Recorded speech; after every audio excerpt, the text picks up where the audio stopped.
Voilà, alors, bon, Lucas vient de nous parler de ce mélange de groupes finis et de géométrie, puisqu'on s'est retrouvé avec des P-groupes, et là on s'est retrouvé dans la géométrie vectorielle, et c'est ça qui nous a aidés.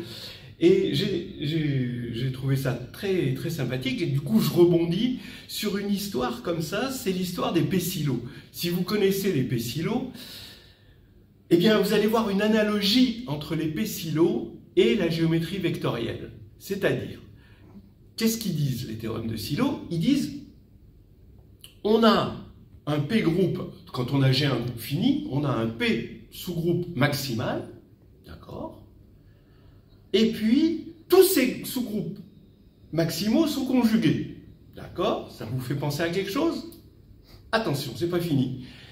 Tout P-groupe, qui est un sous-groupe de G, peut s'injecter dans un P-silo. Alors là, ça fait penser aux bases. Ça fait penser à toutes ces bases qui sont conjuguées grâce au théorème fondamental de l'algèbre linéaire. Toutes ces bases, on peut les envoyer par un endomorphisme d'un espace vectoriel. Et en plus, toute partie libre s'injecte dans une base. Donc on voit bien qu'il y a une nature géométrique au théorème de Silo. Et que, en fait, on aimerait voir justement les théorèmes de Silo en situation géométrique. Quand on regarde la preuve de Daniel Perrin dans son cours d'algèbre sur comment il montre les théorèmes de Silo, qu'est-ce qu'il fait? Eh bien, il fait de la géométrie.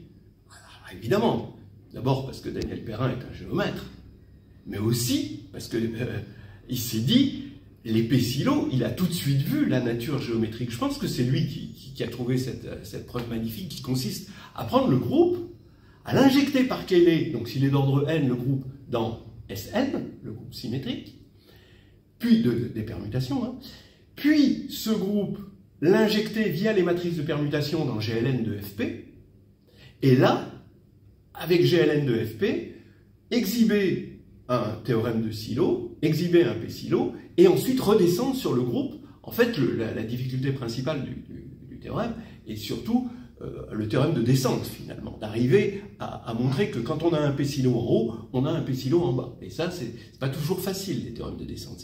C'est souvent, en mathématiques, par rapport à la vie, c'est plus facile de monter que de descendre. Hein. Donc, voilà, c'est comme ça. Alors, on va montrer que les P-silo ont une nature géométrique. De la manière suivante. D'abord, je vais donner un théorème, mais avant tout, on va être dans l'espace vectoriel Fp puissance n, ça va être notre espace vectoriel, et ce que j'appelle un drapeau, F, comme ça, c'est un ensemble de sous-espaces. Alors, les Fi sont des sous-espaces de E, avec la dimension, donc la dimension des Fi est égale à I, et on va avoir que les Fi sont emboîtés. Donc ça, vous devez connaître peut-être ça, c'est des drapeaux complets. Il se trouve que GLN de Fp agit sur l'ensemble des drapeaux complets. Sous quelle forme? Eh bien, si on prend G et qu'on prend un drapeau, eh bien, ça nous fait juste G de F1. C'est exactement ce qu'on appelle une action naturelle. Hein, d'accord? S'il en est, effectivement, on vérifie que G va préserver la dimension et va préserver l'inclusion. Donc là-dessus, il n'y a aucun souci. Bien. De plus, eh bien, on a une action transitive.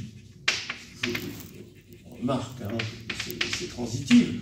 Pourquoi? Parce que quand on a un drapeau, si j'ai un drapeau de F, comme ça, là, je ne mets pas de point, c'est ici que je vais mettre un point pour exprimer qu'il y a plusieurs indices possibles. Quand j'ai un drapeau complet de F, j'ai une base adaptée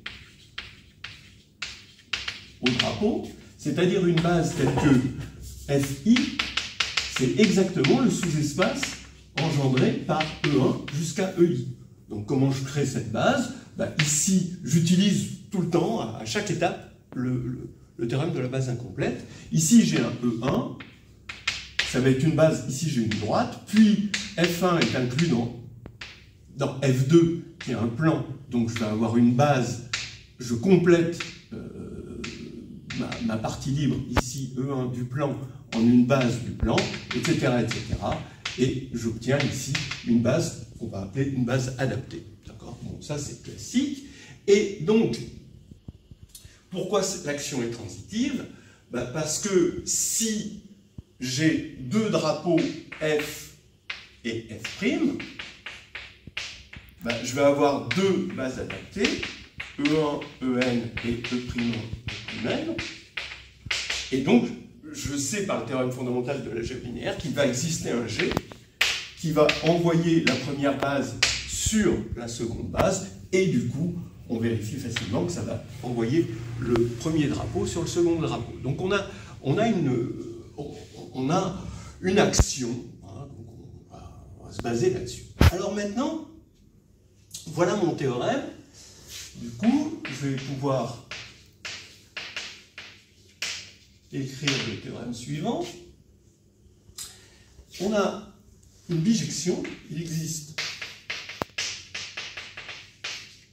une bijection. Alors, ici, on va avoir les drapeaux, et ici, eh bien, les P-silos, l'ensemble des P-silos de GLN de FP, qui sont en situation, du coup, géométrique. Et c'est ça le lien, hein, vraiment, qui fait penser à la preuve de Perrin pour ceux qui la connaissent. Alors, comment je vais définir ce truc-là? Donc, j'ai, là je mets pas de point, ici j'ai un drapeau, et là, qu'est-ce que je vais prendre? Alors, l'idée, c'est de prendre le stabilisateur pour l'action de tout à l'heure. On a GLN qui agit dessus, hein, GLN de FP qui agit dessus. Je prends le stabilisateur de ça. Mais là, ça ne va pas me donner un P-silo. Il va y avoir trop d'éléments. Donc, je vais regarder les éléments du stabilisateur et tel que le spectre est égal à 1. Donc, juste les éléments de spectre, uniquement 1. Donc, ces éléments du stabilisateur qui ont pour spectre 1, ça va me donner effectivement une bijection, ici, hein, entre la variété, ce qu'on appelle la variété de drapeaux, et l'ensemble des P-silos. Ce qui fait que cet objet va être géométrique. Alors, on va donner la preuve, hein, Alors, la preuve. Allons-y. D'abord, l'essentiel, c'est de montrer que c'est bien défini.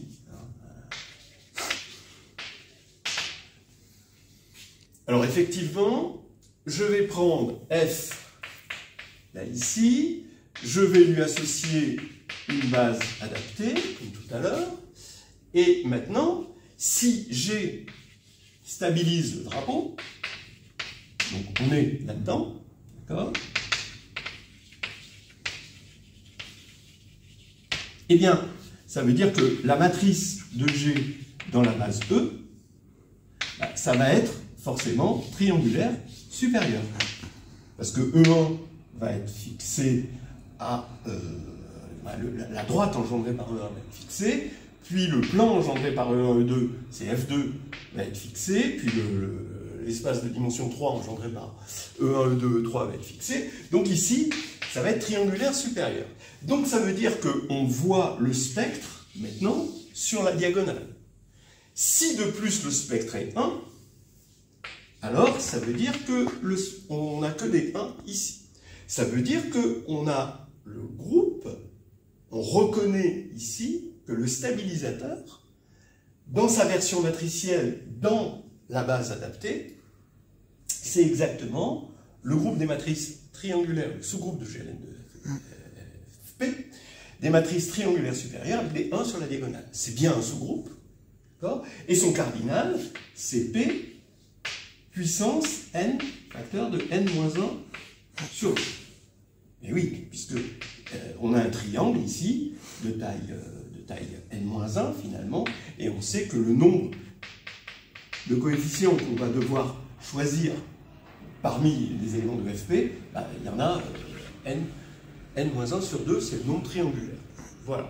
Alors maintenant, voir que c'est un P-silo, eh bien, oui, je rappelle que le cardinal de GLN de FP, c'est... Alors, tant qu'on est dans les actions de groupe, GLN de FP est en bijection avec les bases de FP. Alors, la bijection n'est pas naturelle, mais une fois qu'on a fixé une base, bah après, alors on dit que GLN de FP agit de façon simplement transitive sur l'ensemble des bases. Voilà. Donc, en fait, ça veut dire qu'il est en bijection, puisque simplement transitif, ça veut dire qu'il est en bijection avec une orbite. Voilà. Cette bijection dépendant du choix d'un élément, d'une base finale. Mais, donc, le nombre de bases, eh bien, le premier vecteur de la base de E, ben, il faut choisir parmi Pn éléments, mais il ne faut pas prendre 0. Puis, ensuite, il faut prendre parmi Pn éléments, mais il ne faut pas prendre un élément qui est engendré par... donc, il ne faut pas prendre le deuxième élément dans la droite, sur la droite engendrée par le premier élément, mais la droite, ben, elle est dimension 1, donc c'est P1, et ensuite Pn-P2, etc., jusqu'à, on choisit le n-1e élément. Bon, ça c'est quelque chose dont j'ai pas mal parlé sur cette chaîne, vous pouvez le voir un peu partout. Si vous regardez dans le carnet de voyage en algébrie, vous le verrez, et dans l'histoire helléniste, on en parle souvent. Donc maintenant, eh bien, on voit bien que je vais pouvoir mettre P puissance n, n-1 sur 2 en facteur. Bah oui, parce que ici je peux mettre P, ici je peux mettre P2, ici je peux mettre Pn-1, et la somme 1 plus 2 plus 3, bah, c'est le nombre triangulaire, n-1 sur 2. Et quand j'aurai fait ça, bah, qu'est-ce que je vais avoir ici? Je vais avoir Pn-1, Pn-1, P-1, et tout ça, bah, évidemment, d'après le lemme d'Euclide, P, forcément, il ne divise pas ça, donc comme P est premier, il ne divise pas le produit, donc ça, P ne divise pas M. Ce qui veut dire qu'un P-silo a forcément P puissance N, N-1 sur 2 éléments. Bon, donc, ça veut dire maintenant, ça y est, on peut conclure que l'application, allez, on va l'appeler phi, l'application phi est bien définie, puisque on a vu que ici, on avait un sous-groupe de cardinal, exactement le cardinal qu'on veut, donc ce sont des P-silos. Alors maintenant, on peut remarquer que phi est G invariante. Ça veut dire quoi, G invariante? Ça veut dire que quand j'ai une action ici sur F, que je viens de décrire, d'accord? Et j'ai une action sur les P-silos, par conjugaison.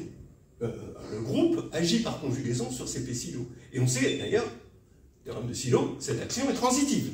D'accord? Et bien ouais, donc ça veut dire quoi? Ça veut dire que phi, je veux montrer que phi de G, ceci, est égal à G de phi de F. D'accord? Mais oui, mais c'est-à-dire G phi de F, G-1. Oui, mais regardez, le stabilisateur, on sait que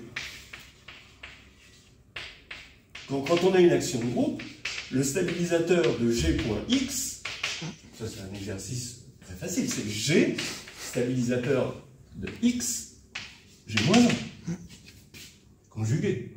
D'accord? Et en plus, la conjugaison ne change pas le spectre. Le spectre est un invariant par conjugaison.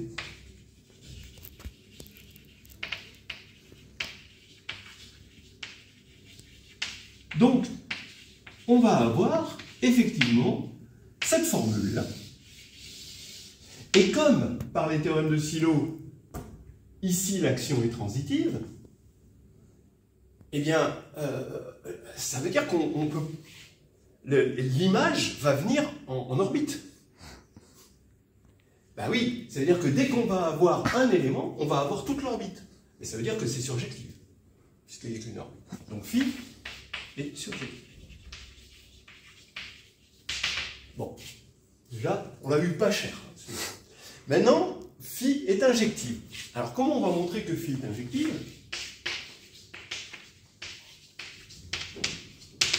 Ben, en fait, ça veut dire quoi injectif? Ça veut dire que à partir de son image, on va pouvoir récupérer le monsieur. D'accord? Et ça, bah oui, effectivement. Donc je vais prendre, je vais dire que f, k. D'accord? Donc on prend f, donc on part d'un élément, d'un drapeau complet, d'accord? Et je vais prendre fk, donc, qui est le kème élément de la suite de f, et je dis tout simplement que ça, c'est l'intersection pour g dans fk, ici, pour g dans phi de f, pardon, du noyau de g moins identité puissance. Si j'arrive à montrer ça, j'ai l'injectivité. Ça veut dire qu'à partir de phi, je retrouve fk pour tout k, donc je retrouve mon drapeau et j'ai l'injectivité. Bon, alors, donc c'est une égalité, on a l'habitude, on va essayer de faire ça avec la double inégalité. Alors qu'est-ce qu'on peut dire? Ben, on peut dire que G, comme le spectre de G est égal à 1, et que G est triangulaire, finalement, à une matrice triangulaire, quand on va enlever 1, ça, G moins IN, est nilpotent. D'accord? Alors, IN, bien sûr, ça va stabiliser le drapeau, G stabilise le drapeau, G moins IN stabilise le drapeau, mais en étant nilpotent. Donc si c'est nilpotent, on regarde, qu'est-ce qui se passe quand j'ai un 0, quand j'ai que des zéros sur la diagonale, ben, on voit que le drapeau est stabilisé, mais il est envoyé sur le drapeau en dessous. C'est-à-dire que G moins identité sur FL, il est inclus dans FL moins 1, puisque cette fois-ci, il y a un 0 sur la diagonale. Donc la partie diagonale, le EL ici, dans la base, il ne va plus exister là-dedans et il va rester que les autres. Donc, ici, on a ça. C'est la nilpotence, finalement. Ce qui veut dire que G moins IN de puissance K, de FK, bah, est inclus dans 0. Donc égal. 0. Parce que chaque fois, ça descend. Bon. Et bien, c'est bon. Donc ça veut dire qu'on a montré que FK était inclus dans ce noyau, quel que soit G, donc dans l'intersection des noyaux. Maintenant, pour montrer l'inclusion réciproque, ben, je vais prendre vous voyez qu'on a des matrices, on va prendre des matrices de Jordan indécomposables, qu'on connaît bien. Hein. Je vais prendre pour G, bon, je vais prendre G égale en matrice dans cette base qu'on a choisie. Je vais prendre le bloc de Jordan, ah bah oui, G ici, je vais mettre des 1, et je vais prendre le bloc de Jordan indécomposable comme ceci, ce qui va faire que quand je vais faire G moins identité, je vais avoir ici la matrice de G moins identité, ça va être 0, 0, avec des 1 comme ceci, 0, 0, et quand on va faire la matrice, quand on va regarder la matrice de G moins identité puissance K, eh ben, on voit que ça va nous donner des 1 ici, mais à partir du K plus unième, ce qui fait que le noyau ker de G moins identité puissance K est égal justement à Fk. Ce qui fait que c'est bon, on a l'égalité. Et donc, on a ceci qui prouve que c'est injectif.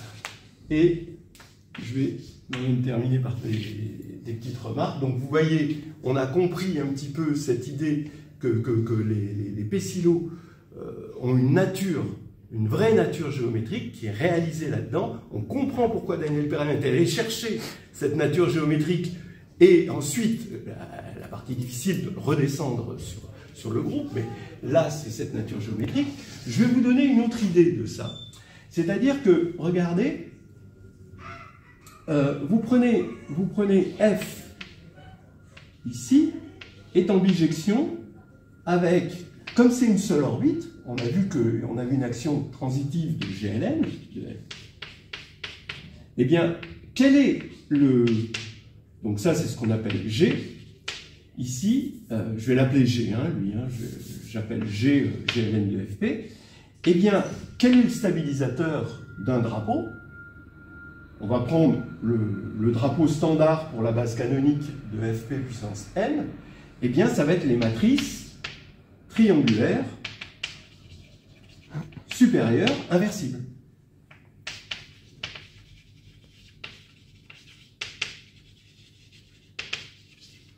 Ça va être le stabilisateur du drapeau standard. Et donc, on a ça. Mais maintenant, si on va prendre comme P-silo, ici, comme le P-silo standard, ici, de ces matrices-là. D'accord? Alors, on va regarder les choses du côté des P-silos. Donc sur les P-silos, je rappelle, GLN agit sur ces P-silos, un groupe agit toujours sur ces P-silos, transitivement, voilà. Et quel est le stabilisateur d'un P-silo? C'est ce qu'on appelle, puisque c'est l'action par conjugaison, c'est le normalisateur. Eh bien, le normalisateur de ce groupe-là, c'est justement les matrices triangulaires. Ce qui veut dire que l'ensemble de ces P-silos est aussi, puisqu'on a une action transitive, avec, donc, du même groupe et avec, comme stabilisateur, encore le même sous-groupe des matrices triangulaires inversibles, puisque c'est le normalisateur de ce groupe-là, eh bien, c'est le même. C'est-à-dire que ce qu'il y a derrière cette géométrie, l'objet pivot qui fait le lien entre la géométrie ici et les P-silos, c'est ce qu'on appelle vraiment, et que tous les gens qui travaillent sur les groupes réductifs connaissent bien, la variété de drapeaux qu'on appelle G sur B. Voilà. Et, pour terminer, cette chose-là, cette injection, vous voyez, en fait, ce qu'on est en train de dire, c'est que si on prend un P-groupe, vous prenez un P-groupe, n'importe quel P-groupe, et il possède une représentation, c'est-à-dire qu'il s'envoie, ça veut dire, il va posséder une représentation sur un espace, sur le corps FP. Et bien maintenant, ça veut dire que vous avez un morphisme, je vais l'appeler ici, vous allez avoir un morphisme de groupe, c'est ça une représentation, de G RGLN de FP. Bien. Eh bien, cette représentation, elle est globalement trigonalisable. Pourquoi? Parce que G va s'envoyer, comme c'est un P-groupe, phi de G, ça va être un P-groupe aussi, ça va être un P sous-groupe de ça. Par les théorèmes de Sylow, ça va s'envoyer vers un P-silo. Il va s'injecter dans un P-silo, donc il va s'injecter dans quelque chose qui est globalement trigonalisable. Donc on vient de voir un résultat, c'est pas tout le résultat, mais c'est un cas particulier d'un théorème que je vous conseille de regarder, qui s'appelle le théorème d'Engel, ou d'Engel-Colchin aussi, ça s'appelle comme ça. Vous pouvez regarder, et on vient de le retrouver. Et toute cette géométrie, cette théorie de représentation, etc., est résumée finalement dans les P-silos.